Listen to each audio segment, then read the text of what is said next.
36 37 ਘੰਟੇ ਇਹਨਾਂ ਨੇ ਸਰਚ ਕੀਤੀ ਆ ਨਾ ਇਨਕਮ ਟੈਕਸ ਡਿਪਾਰਟਮੈਂਟ ਨੇ ਅਤੇ ਇਹਨਾਂ ਨੂੰ ਕੋਈ ਵੀ ਜਿਹੜੀ ਜੋ ਐਜ਼ ਪਰ ਲਾ ਜਿੰਨਾ ਅਸੀਂ 골ਡ ਰੱਖ ਸਕਦੇ ਉਹਨਾਂ 골ਡ ਸੀਗਾ ਉਹ ਸੀਜ਼ਨ ਹੀ ਕੀਤਾ ਸਾਨੂੰ ਦੇ ਗਏ ਨੇ।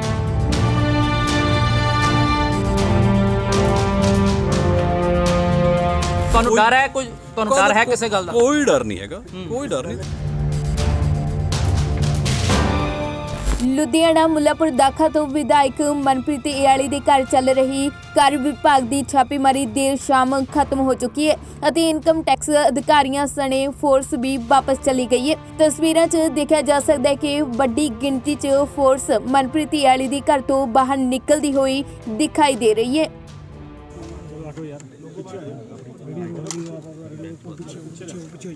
ਪਿੱਛੇ ਹੋ ਜਾ ਵੀ ਵੇਖ ਇੱਕ ਮਿੰਟ ਵੀਰੇ ਸਾਈਡ ਤੇ ਹੋ ਜਾ ਵੀਰੇ ਪਿੱਛੇ ਹੋ ਜਾ ਉਹ ਸਾਈਡ ਤੇ ਵੀਰੇ ਸਾਈਡ ਤੇ ਬਣੀ ਉਹ ਵੀਰੇ ਉਹਨਾਂ ਨੂੰ ਨਿਕਲ ਲੈਣ ਦੋ। ਚਲੋ ਆਟੋ ਯਾਰ ਪਿੱਛੇ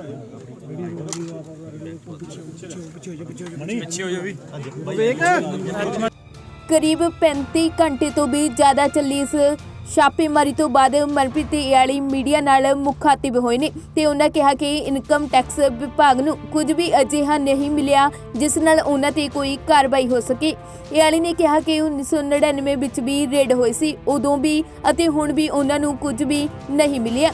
ਇਸ ਦੇ ਨਾਲ ਹੀ ਇਆਲੀ ਨੇ ਕਿਹਾ ਕਿ ਜਿੰਨਾ ਕੈਸ਼ ਜਾਂ ਸੋਨਾ ਘਰ ਵਿੱਚ ਰੱਖਿਆ ਜਾ ਸਕਦਾ ਹੈ ਉਨਾ ਹੀ ਟੈਕਸ ਅਧਿਕਾਰੀਆਂ ਨੂੰ ਬਰਾਮਦ ਹੋਇਆ ਸੀ ਅਤੇ ਜਾਂਦੇ ਹੋਏ ਉਹ ਵੀ ਉਹਨਾਂ ਨੂੰ ਵਾਪਸ ਦੇ ਗਏ ਨੇ। ਸਵੇਰੇ 6 ਵਜੇ ਤੋਂ ਲੈ ਕੇ ਤਕਰੀਬਨ 36 37 ਘੰਟੇ ਇਹਨਾਂ ਨੇ ਸਰਚ ਕੀਤੀ ਆ ਨਾ ਇਨਕਮ ਟੈਕਸ ਡਿਪਾਰਟਮੈਂਟ ਨੇ ਅਤੇ ਇਹਨਾਂ ਨੂੰ ਕੋਈ ਵੀ ਜਿਹੜੀ ਜੋ ਐਜ਼ ਪਰ ਲਾ ਜਿੰਨਾ ਅਸੀਂ 골ਡ ਰੱਖ ਸਕਦੇ ਉਹਨਾਂ 골ਡ ਸੀਗਾ ਉਹ ਸੀਜ਼ਨ ਹੀ ਕੀਤਾ ਸਾਨੂੰ ਦੇ ਗਏ ਨੇ।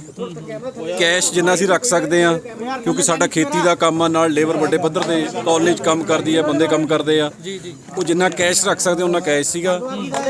ਉਸ ਤੋਂ ਬਿਨਾਂ ਕੋਈ ਵੀ ਇਹੋ ਜਿਹਾ ਡਾਕੂਮੈਂਟ ਜਿਹੜਾ ਲੀਗਲ ਨਹੀਂ ਸੀਗਾ ਕਿਉਂਕਿ ਜਿਹੜੀ ਸਾਡੀ ਜਿਹੜੀ ਪ੍ਰੋਪਰਟੀ ਆ ਸਾਡੀ ਇਹ ਜੱਦੀ ਪ੍ਰੋਪਰਟੀ ਆ ਸਾਰੀ ਹੈ ਨਾ।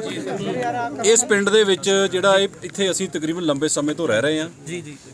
ਇਹ ਜਿਹੜਾ ਪਹਿਲਾਂ ਪਿੰਡ ਦੀ ਪੂਰੀ ਮਾਲਕੀ ਸਾਡੇ ਬਜ਼ੁਰਗਾਂ ਦੀ ਸੀਗੀ।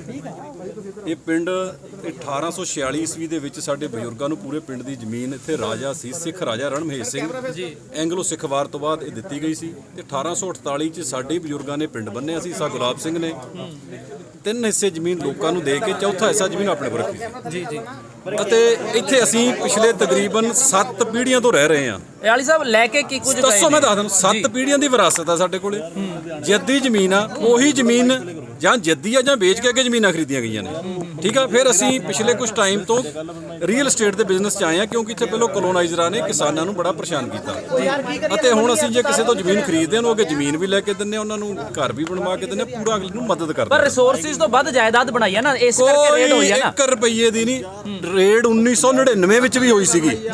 22 ਸਾਲ ਬਾਅਦ ਦੁਬਾਰਾ ਰੇਡ ਹੋਈ ਆ ਤੇ ਉਦੋਂ ਵੀ 1 ਰੁਪਿਆ ਇਨਕਮ ਟੈਕਸ ਨਹੀਂ ਸੀ ਲੱਗਿਆ, 1 ਰੁਪਈਆ ਵੀ। ਕਿਹੜੀ ਜਗ੍ਹਾ ਤੇ ਤੁਹਾਡੀ ਹੁਣ ਸਾਡੀ ਦੇਖੋ ਹੁਣ ਵੀ ਇਹਨਾਂ ਨੇ ਸਾਰੀਆਂ ਸਾਈਟਾਂ ਤੇ ਕੀਤੀ ਆ ਤੇ ਹੁਣ ਵੀ ਜੋ ਸਾਡੀਆਂ ਜਿੰਨੀਆਂ ਜਾਇਦਾਦਾਂ ਨੇ ਸਾਰੀਆਂ ਡਿਕਲੇਅਰਡ ਨੇ, ਇਨਕਮ ਟੈਕਸ ਕੋ ਡਿਕਲੇਅਰਡ ਨੇ। ਪਹਿਲੀ ਗੱਲ ਤਾਂ ਜਿਹੜੀ ਅੱਜ ਤੋਂ 22 ਸਾਲ ਪਹਿਲਾਂ ਡਿਕਲੇਅਰਡ ਨੇ, ਜਿਹੜੀਆਂ ਉਦੋਂ ਰੇਡ ਹੋਈ ਸੀ। ਉਸ ਤੋਂ ਬਾਅਦ ਜਿੰਨੇ ਵੀ ਫਾਰਮ ਨੇ ਸਾਡੇ ਉਹ ਸਾਰੇ ਡਿਕਲੇਅਰਡ ਨੇ, ਸੋ ਕੋਈ ਵੀ ਇਹੋ ਜਿਹੀਆਂ ਦੀ ਜਾਇਦਾਦ ਨਹੀਂ। ਤੁਸੀਂ ਛਪਾਇਆ ਕੁਝ ਹੁਣ ਤੱਕ? ਕੋਈ ਰਿਟਰਨ ਨਾ ਭਰੀ ਹੋਵੇ, ਕੋਈ ਪ੍ਰਾਪਰਟੀ ਬਾਰੇ ਨਾ ਦੱਸਿਆ ਹੋਵੇ, ਕਿਸੇ ਹੋਰ ਦੇ ਨਾਮ ਹੋਵੇ, ਬੇਨਾਮੀ ਪ੍ਰਾਪਰਟੀ, ਸਾਰਾ ਕੁਝ ਉਹਨਾਂ ਨੂੰ ਪਤਾ ਵਾ, ਡਿਕਲੇਅਰਡ ਆ। ਉਹਨਾਂ ਨੂੰ ਕਿਹਾ ਵੀ ਜਿੱਥੇ ਮਰਜ਼ੀ ਸਰਚ ਕਰ ਲਓ। ਮੈਂ ਤਾਂ ਪਹਿਲਾਂ ਵੀ ਅੱਜ ਤੋਂ ਕਈ ਸਾਲ ਪਹਿਲਾਂ ਵੀ ਉਦੋਂ ਵੀ ਕਿਹਾ ਸੀ ਵੀ ਸਾਡੀ ਜਦੋਂ ਮਰਜ਼ੀ ਸਰਚ ਕਰੋ, ਪੜਤਾਲ ਕਰੇ, ਜਿਹੜਾ ਮਰਜ਼ੀ ਡਿਪਾਰਟਮੈਂਟ ਕਰੇ ਕਿਉਂਕਿ ਬੜਾ ਸਾਫ਼ ਸੁਥਰਾ ਕੰਮ ਆ। ਬਿਹੇਵੀਅਰ ਕਿਸ ਤਰ੍ਹਾਂ ਦਾ ਸੀ ਜਿਹੜੀ ਟੀਮ ਆਈ? ਨਹੀਂ ਠੀਕ ਰਿਹਾ, ਉਹਨਾਂ ਵੱਲੋਂ ਪੂਰਾ ਸਹਿਯੋਗ ਸੀਗਾ। ਖਤਮ ਹੋ ਗਈ ਕਿ ਹਾਲੇ ਵੀ ਕਿਸੇ ਆਲਮੋਸਟ ਇੱਥੋਂ ਸਾਡੇ ਨਾਲ ਆਫਿਸ ਦੇ ਕੁਝ ਡਾਕੂਮੈਂਟ ਉੱਥੇ ਜਿੰਨੇ ਲੀਗਲ ਡਾਕੂਮੈਂਟ ਆ ਸਾਡੇ ਨਾ ਉਹ ਸਾਰੇ ਆਫਿਸ 'ਚ ਪਏ ਹੁੰਦੇ ਆ ਜਿਹੜੇ ਆਲਰੇਡੀ ਇਹਨਾਂ ਕੋਲ ਸਬਮਿਟ ਕੀਤੇ ਹੋਏ ਨੇ ਸਾਡੇ। ਮਨਪ੍ਰੀਤ ਇਆਲੀ ਨੇ ਕਿਹਾ ਕਿ ਉਹਨਾਂ ਵੱਲੋਂ ਕਿਸਾਨਾਂ ਦੀ ਮਦਦ ਕੀਤੀ ਗਈ ਸੀ ਅਤੇ ਅੱਗੇ ਵੀ ਇਸੇ ਤਰ੍ਹਾਂ ਡਟੇ ਰਹਿਣਗੇ। ਉਹਨਾਂ ਵੱਲੋਂ ਕੇਂਦਰ ਸਰਕਾਰ ਤੇ ਜਾਣਬੁੱਝ ਕੇ ਪਰੇਸ਼ਾਨ ਕਰਨ ਦੇ ਇਲਜ਼ਾਮ ਵੀ ਲਗਾਏ ਗਏ ਨੇ। ਤੁਹਾਨੂੰ ਲੱਗਦਾ ਕੋਈ ਸਾਜ਼ਿਸ਼ ਹੈ? ਕੀ ਕਾਰਨ ਕੀ ਹੈ ਇਸ ਰੇਟ ਦਾ? ਦੇਖੋ ਇਹ ਸੈਂਟਰ ਸਰਕਾਰ ਦਾ ਡਿਪਾਰਟਮੈਂਟ ਹੈਗਾ ਜੀ ਸੋ ਇਹ ਥੋੜਾ ਮੋਟਾ ਜਿਹੜੇ ਅਸੀਂ ਦੇਖੋ ਕਿਸਾਨ ਅੰਦੋਲਨ ਨਾਲ ਜੁੜੇ, ਕਿਸਾਨ ਆ, ਅਸੀਂ ਕਿਸਾਨੀ ਨਾਲ ਜੁੜੇ ਹੋਏ ਆ ਨਾ। ਜੋ ਕੁਝ ਵੀ ਸਾਡੇ ਕੋਲ ਹੈਗਾ ਕਿਸਾਨੀ ਕਰਕੇ ਆ, ਕਿਉਂਕਿ ਕਿਸਾਨੀ ਨਾਲ ਬਜ਼ੁਰਗ 7 ਪੀੜ੍ਹੀਆਂ ਤੋਂ ਜੁੜੇ ਹੋਏ ਸੀਗੇ। ਉਹ ਜ਼ਮੀਨਾਂ ਉਹਨਾਂ ਨੇ ਜਿਹੜੀਆਂ ਸੰਭਾਲੀਆਂ, ਉਹ ਜ਼ਮੀਨਾਂ ਅੱਗੇ ਸਾਡੇ ਕੋਲ ਆਈਆਂ ਤੇ ਉਹਨਾਂ ਜ਼ਮੀਨਾਂ ਕਰਕੇ ਉਹ ਸ਼ਹਿਰ ਦੇ ਵਿੱਚ ਆ ਗਈਆਂ, ਅੱਜ ਮਹਿੰਗੀਆਂ ਹੋ ਗਈਆਂ, ਤਾਂ ਅਸੀਂ ਉਹਨਾਂ ਨੂੰ ਸੰਭਾਲ ਰਹੇ ਹਾਂ। ਸਾਰਾ ਪਿੰਡ ਦੀ। ਨਹੀਂ ਪਰ ਅਯਾਲੀ ਸਾਹਿਬ ਸਵਾਲ ਉਹੀ ਹੈ ਕਿ ਤੁਸੀਂ ਕਹਿ ਰਹੇ ਹੋ ਕਿਸਾਨ ਅੰਦੋਲਨ ਦਾ ਸਾਥ ਦਿੱਤਾ, ਕਿਸਾਨ ਅੰਦੋਲਨ ਦਾ ਸਾਥ ਤਾਂ ਹੋਰ ਬਹੁਤ ਸਾਰੇ ਲੋਕਾਂ ਨੇ ਦਿੱਤਾ। ਨਹੀਂ ਚਲੋ ਉਹਨਾਂ ਦੇ ਉਹ ਦੱਸ ਜਾਣਗੇ, ਮੈਂ ਤੁਹਾਨੂੰ ਦੱਸਦਾ ਵੀ ਸੈਂਟਰ ਦਾ ਡਿਪਾਰਟਮੈਂਟ ਹੈ, ਇਸੇ ਕਰਕੇ ਹਰਾਸ ਕਰ ਰਹੇ ਨੇ। ਹੋਰ ਕੀ ਗੱਲ ਆ? ਹੋਰ ਤੇ ਕੀ ਹੈ? ਇਹ ਤਾਂ ਕੁਝ ਵੀ ਨਹੀਂ ਹੈਗਾ। ਤੁਸੀਂ ਇਲਾਕੇ 'ਚ ਕਾਫੀ ਮਦਦ ਕੀਤੀ ਆ ਕਿਸਾਨਾਂ ਦੀ। ਮੈਂ ਅੱਗੇ ਵੀ ਕੀਤੀ ਆ। ਅਸੀਂ ਹਰ ਕਿਸਾਨ ਜਿਹਦੀ ਸਾਡੇ ਇਲਾਕੇ ਦੇ ਵਿੱਚ ਉੱਥੇ ਕੋਈ ਸ਼ਹੀਦ ਹੋਇਆ ਉਹਨਾਂ ਦੀ ਮਦਦ ਵੀ ਕੀਤੀ ਆ, ਕੋਈ ਬਿਮਾਰ ਹੋਇਆ ਉਹਦੀ ਮਦਦ ਵੀ ਕੀਤੀ ਆ, ਤੇ ਆਉਣ ਵਾਲੇ ਸਮੇਂ 'ਚ ਵੀ ਡਟ ਕੇ ਕਿਸਾਨਾਂ ਦੀ ਮਦਦ ਕਰਾਂਗੇ। ਅਸੀਂ ਕਿਸਾਨੀ ਤੋਂ ਬਣੇ ਹੋਏ ਆ ਨਾ, ਅਸੀਂ ਕਿਸਾਨੀ ਨਾਲ ਜੁੜੇ ਹੋਏ ਆ। ਮੈਂ ਨਹੀਂ, ਸਾਡਾ ਸਾਰਾ ਪਿੰਡ ਇਹ ਠੀਕ ਆ। ਸਾਡਾ ਇਹੋ ਜਿਹਾ ਪਿੰਡ ਆ ਵੀ ਇਹ ਲੋਕਾਂ ਨੇ ਪੈਰ ਨਹੀਂ ਛੱਡੇ। ਜ਼ਮੀਨਾਂ ਬੜੀਆਂ ਮਹਿੰਗੀਆਂ ਹੋਈਆਂ ਪਿਛਲੇ ਤਕਰੀਬਨ 28 ਸਾਲ ਤੋਂ। 1994 ਦੇ ਵਿੱਚ ਇਹ ਜਿਹੜੀ ਜ਼ਮੀਨਾਂ ਸ਼ਹਿਰ ਦੇ ਵਿੱਚ ਆਈਆਂ, ਉਦੋਂ ਤੋਂ ਲੈ ਕੇ 28 ਸਾਲਾਂ ਤੋਂ ਅਸੀਂ ਜਿਹੜੀਆਂ ਜ਼ਮੀਨਾਂ ਨੂੰ ਵੇਚ ਕੇ ਅੱਗੇ ਜ਼ਮੀਨਾਂ ਲੈਂਦੇ ਰਹੇ ਹਾਂ। ਅਯਾਲੀ ਸਾਹਿਬ ਲੈ ਕੇ ਕੀ ਕੁਝ ਗਏ ਨੇ? ਕੁਝ ਨਹੀਂ ਹੈਗਾ, ਡਾਕੂਮੈਂਟਸ, ਕੋਈ ਗਹਿਣੇ, ਸੋਨਾ, ਪੈਸੇ, ਕੈਸ਼, ਜਿਹੜਾ ਉਹ ਸਾਰਾ ਕੁਝ ਜੋ ਵੀ ਸਾਨੂੰ ਦੇ ਕੇ ਗਏ ਨੇ, ਗਹਿਣੇ ਵੀ ਸਾਨੂੰ ਦੇ ਕੇ ਗਏ ਨੇ, ਸਾਰਾ ਕੁਝ ਸਾਨੂੰ ਦੇ ਕੇ ਗਏ ਨੇ। ਉਹਨਾਂ ਨੇ ਪਤਾ ਕੀ ਆ, ਹਰ ਡਾਕੂਮੈਂਟ ਜਿਹੜਾ ਹੁੰਦਾ, ਦੇਖੋ ਸਾਡੇ ਫੋਨ ਦੇ ਵਿੱਚ ਉਹ ਸਰਚ ਕਰਦੇ ਆ, ਉਹਨੂੰ ਡਾਊਨਲੋਡ ਕਰਦੇ ਆ, ਉਹਨੂੰ ਇੱਕ ਇੱਕ ਚੀਜ਼ ਨੂੰ ਫਿਰ ਪੁੱਛਦੇ ਆ, ਉਹਨੂੰ ਦੱਸ ਦਿੰਦਾ ਸਾਰਾ ਜਵਾਬ। ਇਸ ਕਰਕੇ ਉਹਨਾਂ ਨੇ 골ਡ ਵੀ ਸਾਰਾ ਦੇ ਕੇ ਗਏ ਨੇ, ਅਤੇ ਕੋਈ ਸਾਡਾ ਬੈਂਕ ਅਕਾਊਂਟ ਵੀ ਨਹੀਂ ਸੀਜ਼ ਕੀਤਾ ਉਹਨਾਂ ਨੇ, ਕਿਉਂਕਿ ਆਲਰੇਡੀ ਸਾਰਾ ਕੁਝ ਡਿਕਲੇਅਰ ਸੀ। ਉਹ ਤਾਂ ਜੇ ਤੁਹਾਡੇ ਕੋਲ ਕੋਈ ਉਦਾਂ ਦੀ ਗੱਲ ਮਿਲੇ ਉਹ ਤਾਂ ਹੀ ਫਿਰ ਸੀਜ਼ ਕਰਦੇ ਆ ਨਾ। ਕੁਝ ਟ੍ਰਾਂਜੈਕਸ਼ਨਾਂ ਸੀ ਇਸ ਤਰ੍ਹਾਂ ਦੀਆਂ? ਕੋਈ ਟ੍ਰਾਂਜੈਕਸ਼ਨ ਕੋਈ ਕਿਤੋਂ ਦੀ ਕੁਝ ਨਹੀਂ ਹੈਗਾ। ਉਹਨਾਂ ਨੂੰ ਕਹਿੰਦਾ ਇਸੇ ਕਰਕੇ ਉਹ ਸੀਜ਼ ਅਕਾਊਂਟ। ਤੁਹਾਨੂੰ ਡਰ ਹੈ? ਤੁਹਾਨੂੰ ਡਰ ਹੈ ਕਿਸੇ ਗੱਲ ਦਾ? ਕੋਈ ਡਰ ਨਹੀਂ ਹੈਗਾ, ਕੋਈ ਡਰ ਨਹੀਂ। ਤਾਂ ਹੀ ਅਸੀਂ ਕਹਿੰਦਾ, ਅਸੀਂ ਅੱਗੇ ਮੈਂ ਤੁਹਾਨੂੰ ਦੱਸਿਆ ਵੀ ਸਾਡੇ ਤਾਂ 22 ਸਾਲ ਪਹਿਲਾਂ ਵੀ ਹੋਈ ਸੀ ਜੀ, ਉਦੋਂ ਸਰਚ ਵੀ ਹੋਈ। ਉਦੋਂ ਸਰਚ ਦਿੱਲੀ ਤੋਂ ਹੋਈ ਸੀਗੀ, ਟੀਮ ਵੀ ਦਿੱਲੀ ਤੋਂ ਆਈ ਸੀਗੀ 22 ਸਾਲ ਪਹਿਲਾਂ, ਅਤੇ ਉਦੋਂ ਵੀ ਸਾਰਾ ਕੇਸ ਅਸੀਂ 1 ਰੁਪਿਆ ਵੀ ਟੈਕਸ ਨਹੀਂ ਸੀ ਭਰਿਆ, ਕਿਉਂਕਿ ਸਾਡੇ ਕੋਲ ਜੱਦੀ ਜਾਇਦਾਦ ਆ। ਅੱਜ ਵੀ ਉਹੀ ਜਾਇਦਾਦ ਆ ਜਿਹੜੀ ਉਹਨਾਂ ਨੂੰ ਅੱਗੇ ਅਸੀਂ ਜਿਹੜੀ ਵੇਚ ਕੇ ਅੱਗੇ ਲੈ ਲਈਆਂ ਨੇ, ਉਹ ਤਾਂ ਅਸੀਂ ਸਾਰਾ ਕੁਝ ਡਿਕਲੇਅਰਡ ਆ। ਲੰਮਾ ਸਮਾਂ ਚੱਲਣ ਦਾ ਕਾਰਨ ਕੀ ਹੈ? ਦੇਖੋ ਇੰਨਾ ਟਾਈਮ ਪਤਾ ਕੀ ਆ ਇਹਦੇ ਵਿੱਚ ਕੀ ਆ, ਉਹਨਾਂ ਦੀ ਫਾਰਮੈਲਿਟੀਜ਼ ਹੀ ਇੰਨੀਆਂ ਹੁੰਦੀਆਂ ਨੇ। ਹੁਣ ਇੱਕ ਫੋਨ ਆ ਜਿਹੜੇ ਅੱਜ ਸਾਰਿਆਂ ਕੋਲ ਫੋਨ ਨੇ, ਉਹ ਫੋਨ ਦਾ ਡਾਟਾ ਫਿਰ ਉਹਨੂੰ ਡਾਊਨਲੋਡ ਕਰਨ ਨੂੰ 2-3 ਘੰਟੇ ਲੱਗ ਜਾਂਦੇ ਆ।